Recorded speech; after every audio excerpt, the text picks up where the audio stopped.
Welcome to Community Connections with Children's Services Council of St. Lucie County. I am one of your remote hosts who's not actually at a beach, Sean Boyle, and with me is Ashley Mock, who's not actually scuba diving, I guess. Is that what it looks like I'm doing? You're able to hold your breath really well underwater. I was a swimmer, remember? That's right, that's right. So welcome to the half-hour radio program, which occasionally, usually thanks to a wonderful partnership with the St. Lucie County School Board as a television program. And we are trying to do that through the use of video and Zoom, which could end up being a complete disaster, folks. We're not really sure. If the precursor to going live is any indication of what's going to happen, then we're in for a real surprise. So typically when we do the radio program, or I'm sorry, when we do the television show, we have these fancy graphics, right? So if you're listening to the radio program, it's again Sundays at 10 a.m. on 104.5 The Flame, but we are also going to broadcast this television show on our Facebook page at Children's Services Council St. Lucie County. So if you're wondering what these radio show face look like, you can jump to Facebook and be scared, at least on one side of the screen. But because we don't have, I was going to be surprised. Be surprised. Okay, surprised. But I have graphics for. So I'm going to hold the graphic up while I explain what the show is. So the purpose of our radio show, television show, you can't do that. Can you see it? Oh, I can't do it. No, you disappeared. Hold on. It's to connect listeners and viewers to resources in the community. Now, we at the Children's Services Council, despite not knowing what we're doing with Zoom, there we go. There we go. We do 5 things for our community besides our own graphics. And those 5 things are: 1, to make sure every baby's a healthy baby; 2, to stop child abuse before it happens; 3, to keep kids off the streets; 4, to keep them in school; and 5, to keep them off drugs, alcohol, and other risky behaviors by offering programs and resources to all families in our community we call St. Lucie County. And we even do that in our new virtual world. We do. It's super exciting, isn't it? And, you know, we talk all the time on the radio show about those programs. And I think even most recently, we've been talking about specifically what some of those programs are doing in this sort of post-COVID environment. But all of the information for our funded programs is available on our website at cscslc.org. And you can find that many different ways. You can find it on Facebook and link to our page there. We share a lot of information from our website to our Facebook page, so you can always link back there. But we have a specific page on our website that's called COVID-19. And I wanted to point that out because John Caesar in our office, not really in our office, but John, who works for us, has been doing a lot of work to compile resources on that page to make sure that even if it's outside of our funded program, you have access to the information that you need for your family right now. And there's a lot of information on that page that covers all kinds of different subjects. You know, we're gonna have to have a word with our graphics department because there is no website on here. I apologize for that. There's not. I mean, geez. It's okay. I feel like our long-time listeners can probably say it in their sleep. So I think we're okay. I hope so. So you did mention on our website when you jump in there, and it's weird. I'm just, I'm getting in the weeds here, but I don't know which screen to look at. I don't know if I should be looking at you, the camera, or me. But if I look like I'm darting around because I don't know what I'm doing. But I think that it's important for our listeners to know when they go to our website and they click on that COVID-19, obviously we're putting together a lot of resources that are on there, a lot of even just above and beyond just children and families things. But I do want to mention something that I don't think we've talked about on the radio show yet, which is what we're doing as a Children's Services Council to help our community and our families through COVID-19 pandemic reality. And so if I can real quick, and I notice I'm talking with my hands, that this is makes you very self-conscious. So we have joined with a bunch of other funders, the United Way of St. Lucie County, who's a great partner, the Community Foundation of Martin St. Lucie, Allegheny, Bank of America, Cleveland Clinic, Impact 100, and a couple of other ones. And we have started a COVID-19 relief and recovery fund for agencies to, if they need funds because they're trying to serve the population during this pandemic and they need extra money, they can apply to this fund. It's a universal application, and then each individually, all the funders decide what they might want to fund. And a lot of it is kind of boiling down to basic needs, you know, food, rent, utilities for programs to help the community, as well as we're seeing a lot of technology pushes because a lot of people are going to have to go or are going to a telehealth model or a Zoom model, which is what we're doing. So I'm proud to say that that coalition or that collaborative has given out over $300,000 worth of funding to help nonprofits help families in St. Lucie County, and the Children's Services Council has stepped to the plate. I believe our total is about $130,000. Mm. Yeah, and it's really interesting. I think one of the things that's been really cool about that is that people in our funded programs are really thinking outside the box and figuring out ways to serve the families that either they have been serving for a long time to make sure that that service is continued, or to identify the families that are really struggling that maybe aren't currently receiving services and how to get to them. And there's, you know, lots of different examples for ways that that's been done. I think one of the coolest ones that we've talked about recently is the Roundtables Ignite Youth Alliance was really, you know, their model is based on mentorship, and they really value the face-to-face communication that they have with the people who are enrolled in their program. And outside of being able to see them, they figured out a way that they could host these virtual tournaments with them. So, you know, that I think was something really cool that they came up with for a way to stay involved with the kids and keep those relationships going. Sorry, I know I don't want you to think that I'm not looking at you. My phone's buzzing. We have a special guest that's going to be popping in, so they were So asking if we were ready. I don't know. So you know, the cat's knocking on the door trying to get in. It's very distracting. But I do want to say, in regards to what the Roundtable is doing, and I do think that's very creative. I broke out NBA 2K19, and I will not be playing because I was terrible at it. So you're not good. No, I'm not good. So we can't have a radio show or a community connections without a special guest, and they popped on our screen. Our special guest is with us. So fun. Uninvited, they just pop on. Yeah, I heard you can pay $100 to get like a llama to drop on, but what? Yeah, you haven't heard that? It's worth every penny of that, right, Ashley? I'm in for a llama. We were fortunate that we didn't have to pay to have you drop in. We have Terissa Aronson from the Chamber. I feel like I should have charged now. I mean, if the llama's going for 100. Right. You could at least get 50, right? So, hey, what kind of witty banter does the llama have? Well, let's see how this goes, and then we'll figure out your pay level. It's a reimbursement schedule, I see. I got you. So we're fortunate today to have on our Community Connections radio and possibly TV show. We may or may not air this depending how it goes. We have the CEO of the Chamber of Commerce, a good friend of ours, an honored champion for children from St. Lucie County, Miss Terissa Aronson. Hi, everybody. Thank you for having me, Ashley, Sean. I appreciate it. Hey, you know, there's nobody better to try this crazy scenario out with than you. We're just happy you could fit us in on your busy Zoom schedule. I am Zooming a lot, and the sad thing is I haven't learned anything since my first Zoom. I just am like, oh, look, there I am on the computer. So we wanted to spend some time talking about what the Chamber's doing, because obviously, you know, while we talk a lot about families and children, obviously on this show, you know, a lot of our nonprofits that we work with, they're small businesses. Yeah. And that is the heart of St. Lucie County. And that's really the heart of the impact of this COVID-19 right now.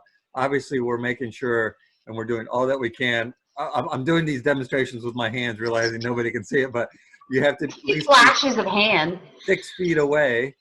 And, you know, we're doing what we can, but the real impact is the fact that people can't frequent businesses right now. So we thought it would be a good opportunity, a good timing to have the chamber come on to talk about kind of what you've been doing. I know we have a partnership that we're working on that's been successful, but you're starting to outline like a plan on what you're going to do to make sure that businesses stay connected. Well, I don't know if it's a plan or more of I'll try anything. That's a plan. Okay, very good. Then I have one heck of a plan. You know, I knew going into this, and it was a hard decision for, I'm sure, the people that had to make it. But doing a stay in place, a shelter in place, stay at home, that is going to cease all foot traffic into small businesses. And you may not think so, but just walking in there and getting a coffee and the bagel in the morning is keeping these people going. They depend on that. And if you're not out walking around, you're not going to walk in and get your coffee and bagel. So our restaurants are going to get hit the hardest. But the reality is that trickles through all of our small business, even, you know, service industries, AC people, all of this stuff isn't getting utilized when we're staying at home. The only thing that there's an increase of is toilet paper usage, as you all know. And that's because we're home 24 hours a day. And we have nobody in St. Lucie County that processes toilet paper, unfortunately. Although I'm pushing. I got to stop you right there for a second. Is it really usage that's gone up, or is it just the hoarding of it that's gone up? Well, for sure, the hoarding does exist. I have seen it. It is true. But, you know, you think about it, typically we're out traveling through the community and in the coffee shop with their industrial ply, you know, toilet paper, and we spoil ourselves at home. And so we're home all day long. Right, Ashley? 3 kids. Listen, there are 5 people in my house, so I feel that deep in my soul. I gotta tell you, never in the history of this show, when we said we were going to do community connections, did I ever think that we would talk about the strength of toilet paper. Hey. Well, clearly you've not been paying attention. It's all about the ply right now. Yeah. Well, but Terissa, you bring up an interesting point. Like, we could have never assumed what was going to happen. We could have never guessed what the impact was going to be. And I think we are starting to see from what's happening, how our small businesses are being impacted. I know with our small business challenge that we're going to talk about, we had not only one of the restaurants that we wanted to partner with had a catastrophe, but they also had a shutdown right after. So, I mean, we just really could have never anticipated some of the impacts that these small businesses are feeling. No, I mean, how do you? None of us have ever lived through a pandemic. And, you know, we heard about this weird flu coming from China. And next thing you know, we're hoarding toilet paper and small businesses are shuttering their doors. And who would have thought that could ever happen? But that goes to the response. What is the appropriate response? We're all sort of guessing here, aren't we? Because we haven't lived through it. I could have never nailed the hoarding items that people chose, but that is the reality of the situation. So anything that we do, myself and my counterparts, is sort of a guessing game. And that's why I say, you know, I'll try anything, because I want to do something that is effective. And we've seen through our partnership, the big challenge, small business. Did I say it right? Backwards, but you're good. I'm so bad about stuff like that. I have a mental block, but we've seen that has made a huge difference. Our restaurants have reached out to us and they have said, you know, our sales really spiked, and that little bit has really helped. And I'm sure on your end, giving that $1,000 to those nonprofits has made a huge difference. So no matter how big, no matter how small, no matter what resources, we really are working with all of our partners to try them all. You know, I am doing something with you guys, and I appreciate that so much. I love that challenge.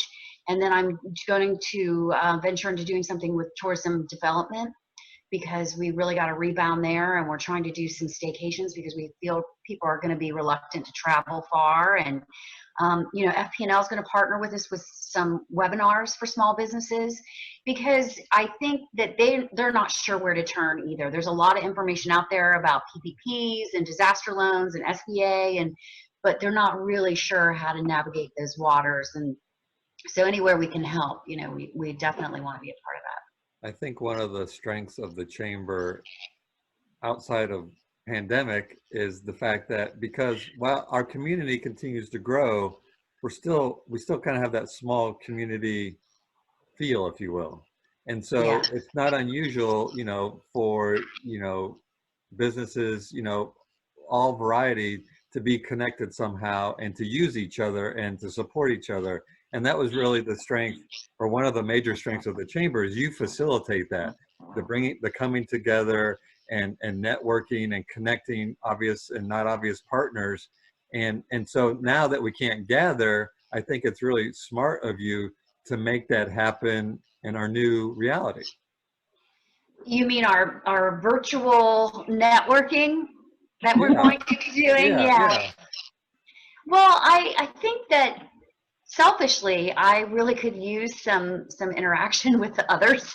You know, I've been in isolation a long time, and I never would have thought that I'd miss it this quickly, because I thought, oh, this is a great break, but I really miss people.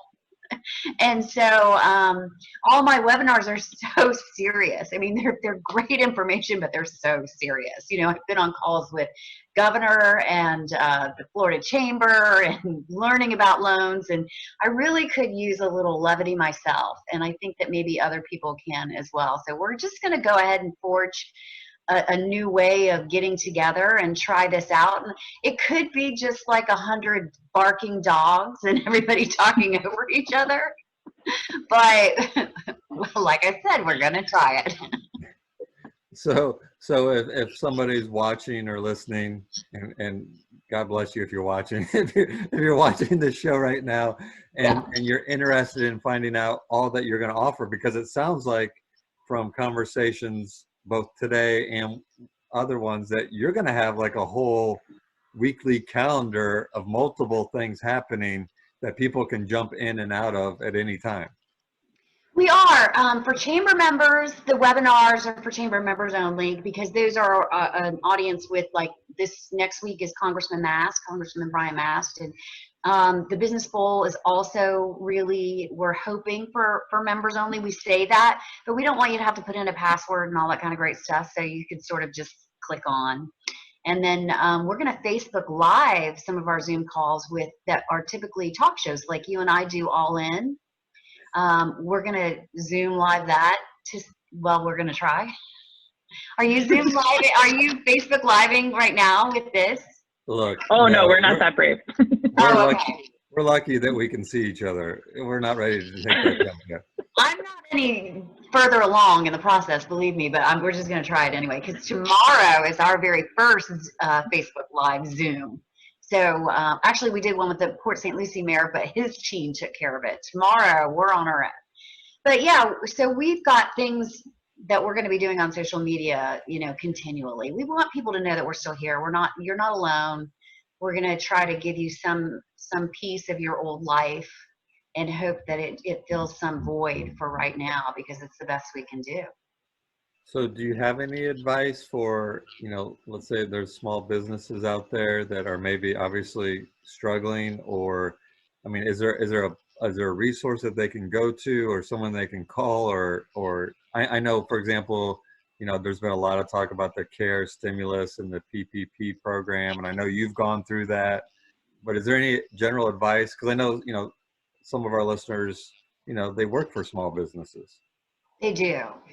Well, the reality is, and this might not be the most positive reality, but if you're not in that process by now, it might be a little late. But I'm not saying don't do it. You definitely want to get into that process still. And the government says they're out of money, and then they find new money, and then, you know, so get in the process, get in the queue, see if you can't get some aid for your business. But we do have resources on our website, stluciechamber.org. It's stluciechamber.org. There's a resource tab for individuals seeking services that links to 211. As you know, you're partners with 211. They really are the best resource for individuals. Very good. Oh, wow. Wow. Look, we may not be Facebooking live, but we have live graphics. I see that you're so prepared, Ashley. I really have no props. Ashley's not in my picture. She was saying you. I know. You're prepared. I know. That's what I was talking about. I'm so shocked. But 211 is really such a great resource, and I don't see any reason. We have very limited staffing and limited resources, as most nonprofits do. So I don't want to reinvent the wheel. I will piggyback off the expertise of 211 in this instance. And so our resource page just links directly to theirs. And then we have one that we partnered with the Economic Development Council, and they put together a great resource page as well. And that has direct links to all of these different available loans and programs. If you really feel lost and you've read all these email blasts and things that have come out, and maybe even sat through some webinars and you still feel a little confused, I encourage you to call me. I'm going through the process myself. We can talk it out together. I'm not saying I'm an expert, but I can certainly talk it through with you and make sure that we point you in the right direction. So the chamber's open. You can call our office anytime, Monday through Friday, between 9 and 4 typically. And it's 772-595-9999. But I would be happy to talk to you personally. So there's one thing I've learned on doing a radio show for 9 years. You can't say that number that fast. So hers is really easy. It's the only thing I've learned in 9 years. So can you repeat it again, just a tad bit slower? It's in our area code, so it's 772. It's 595 and then 4 nines, 9999. 595. So there's only 2 numbers you have to know, 5 and 9. It's worse, aren't it? I'm making it so much worse. No, you're good. It is a relatively easy number. 595-9999. Yes. You'll never forget that now. Terissa, I did just want to say quickly, I applaud you for what you guys are doing to reach out to small businesses in our community. I think Sean and I have had conversations with other children's services councils across the state and how they interact with their small business community, with their Chamber of Commerce, and nobody has a chamber like we do. And I think we're really grateful for the partnership that you've given to us, but I know that our small businesses are grateful for what you guys do for them as well. Oh, thank you. And we honestly, our partnership is definitely a two-way street for sure. I mean, we really do try to find ways to help each other because we understand. And way back when I first learned about Children's Services Council, I really saw the impact on our economy that it had. And I'm not sure our business members understood that. So it's been my pleasure to really bring that to the forefront, that the Children's Services Council is its own little economic engine that we need here in St. Lucie County. And I'm so happy that I do feel businesses truly believe that. Yeah, and it's interesting because when we start to come out of this pandemic and we kind of start loosening and people can go to businesses, or we can go out in public again and all that stuff. It's not going to be like, we're not going to flip a switch and all of a sudden we can do what we used to do. It's going to be this gradual segue in, and it's going to have an impact. Our world is going to impact the business world. I was explaining this to somebody that was doing an economic analysis to say that a lot of the after school programs, a lot of the summer programs, a lot of the childcare are going to be impacted by the smaller ratios. So there's going to be less access for summer camps, after school programs, and childcare as businesses start to go back to normal. So while people can go back to work, there may not be as many slots for kids to go. So we have to work hand in hand as we start to go back to whatever our new normal may be. No, you're absolutely right. I that was part of the whole education process, that small business didn't understand that the programs that you fund are affecting their day-to-day operations in terms of childcare and many, many more things. So, but you're absolutely right. I think there will be a shortage. It will happen gradually, so hopefully we can maintain at the appropriate speed. But if we just opened up the doors tomorrow, I think you're right, we'd have some issues with finding placement for all of these kids whose parents have to go back to work. Yeah. So we kind of, we have about 8 minutes left in the show, I think, anyway, if I did the math right. So, so, which may be off, trust me. So, Is it an exact science? Like, are you just going to get a blank screen if you go over? Who knows? oh gosh, I hope not. I didn't even think about that. We're new at this. So I wanted to spend just a couple minutes talking about, in the right order, small business, big challenge. Do any of you two want to take a shot at trying to explain it for our listeners and viewers? Well, we've talked about it for the last couple of weeks on the radio show, and I think really it was just a really smart idea that I'm assuming the two of you afforded to come up with. Yeah, mostly Sean, right?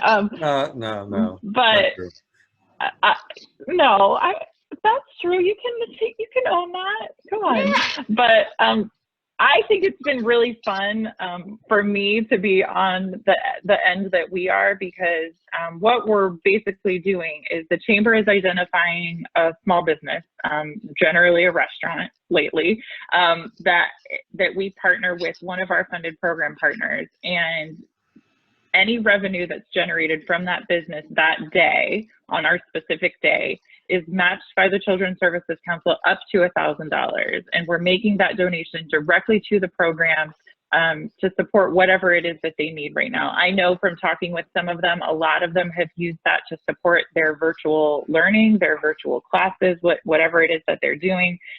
Some of them are using it for emergency funds to give directly to individuals that they're working with. So it's been really great. We have heard too from the small businesses, from the restaurants that we've worked with, that I'll speak specifically for Taco Dive, because that was one. We talked to the owners specifically. They said in that single day, our challenge day, they did more business takeout than they had since the COVID crisis started in one day. Which is awesome for them. And we know that helps them, and it helps us. And I think it makes all of us feel good too, like we're doing something to support a nonprofit and a business. So it's really been a really fun, really impactful thing. Yeah, it's nice to, you can simply order online, go pick up the food, and feel like you're making a difference. And it's been great. And we're very grateful to be able to partner with the chamber on this. We're grateful to have you guys supporting both our businesses and helping out some nonprofits. And I did want to mention that those restaurants that we pick, oftentimes people are like, well, pick a small restaurant, local restaurant. But the reality is we're picking local owners. If it's a franchise, then they're a local owner. So, we haven't done Chick-fil-A or anything where they don't franchise. These people are local people that live and work in this community, and they just happen to own a Jimmy John's. And a lot of them, we tried to pick the ones that give back on a regular basis first. Jimmy John's is always ready to give back. Texas Roadhouse has been giving back since they got here, and so we really try to pick people that we think are deserving of it, but they have to be local. They have to be a local owner. That's chicken. Yes. I'm excited about that one. So real quick, we've got like 30 seconds left because I did the math wrong while we were talking. I realized, oops. So real quick, my last graphic. We need to make you have a slide, more graphics. We need to make sure, particularly Fort Pierce, I'm going to call them out because I've been tracking the response rate, and Fort Pierce is behind the curve. So if you live in the city of Fort Pierce, if you got the notification, please go log in, fill out your census information. It takes, I think, like 5 minutes to do. If that, yeah. I think less. Yeah, it was so fast.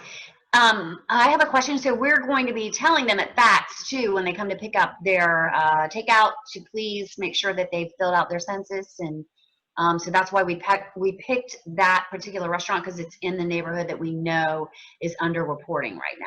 And we want to make sure. And remember, people, everybody that isn't counted, I think it's what, $2,400 or something? $1,500. $1,500.